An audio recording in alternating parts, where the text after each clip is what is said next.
at any given point, if Conrad's a bit hyped about something, Conrad's going to join the dance. Any given point. Any given point. Yeah. And there's some sound effects over there that kind of makes... They got to me, I was here on time. Oh, yeah. But you know what? Because I'm a Tottenham fan and you was playing. So, hey, no one say who, no one entering in it. Okay. So, the group chat the group chat was off today because over here is a lovely Maya. He's also a Tottenham fan. Make someone smile one time. And the views are coming from Tim, who is the third member of the team, who is actually not a Tottenham fan. So right now everything feels like it's like, I don't know what's happening with my system right now. So we all make the first 5 team. Please some noise for the Burning Front. I said the team for making this happen as well. So tonight our guest this evening is a friend, a poet, an absolute G and a Don, whose second poetry collection is being published by Penguin November 7th, which is soon.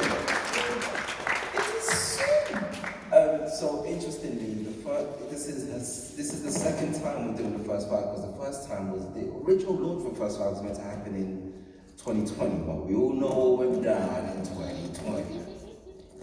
So it meant that everything had to go online. So Theresa was one of the guests who joined me online and we vibed for a bit and what have you. The mic, yeah? Hold the mic. The other mic. Oh gosh, okay, here's this. Yeah? Cool. I got too much. I feel like I have a lot of power right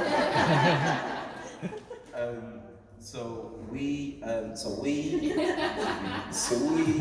So that was 2020, and since then, Theresa's just gone from higher heights. I'm walking down like central London, and I'm doing a double take because who's this face that's by this jewelry store? Oh, I know you.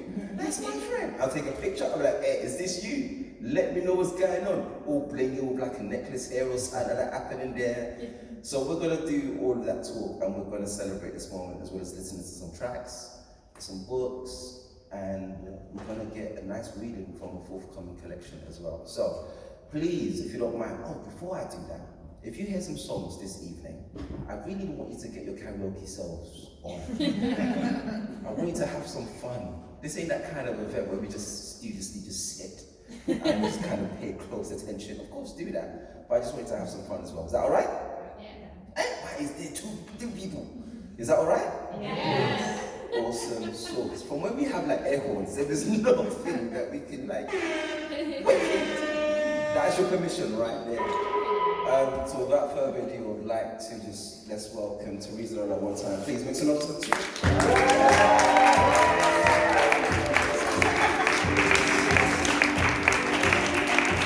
Right, so this mic, are we good with this mic?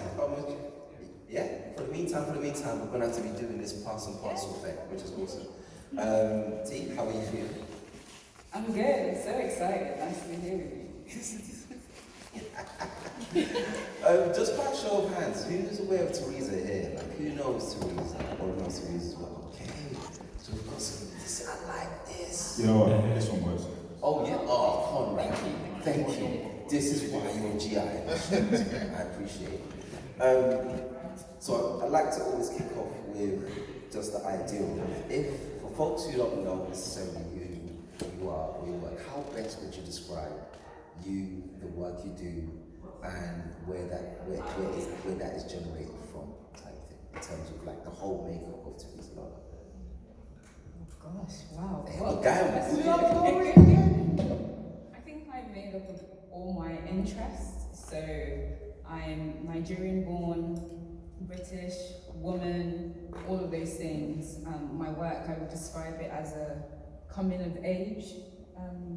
Coming of age. I write about self-discovery, cultural heritage, belonging, all of those things. And I love comedy as well, so there's always humor in there, even in the darkest poems.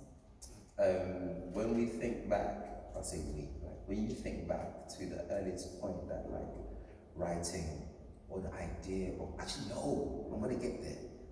Actually no, I'm gonna be here. When the idea of writing was like, oh, this is a thing, do you remember the first kind of like story or the first thing you wrote? Ooh.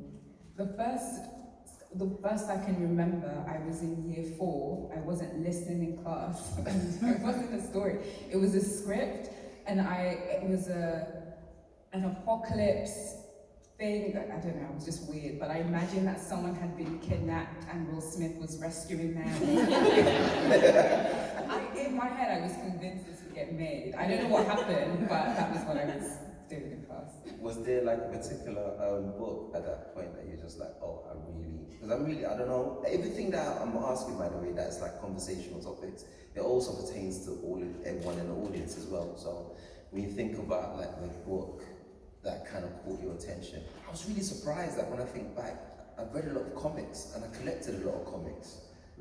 And that's kind of changed over time. So for me, I was just like, oh, comics was my way in, because I love the colors, I love the kind of like action, everything that was happening within the comics. Then Beano, those Beano, they had me. Boy, I was just like, yo, Beano done as well. Dennis the Menace was my guy. Yo, listen. Alright, big man thing. I thought Dennis the Menace was black in it. Because he had like, his hair was like the same as mine. It was like curly. His skin looked a bit brown. Just a bit. Maybe it was the quality of the paper. I thought he was black the same way I thought Bart Simpson was black because he had the high top. So Beano was my guy. So ratings. Yeah, he had the high top. Yeah, the high top. March 6 and 2. So for you,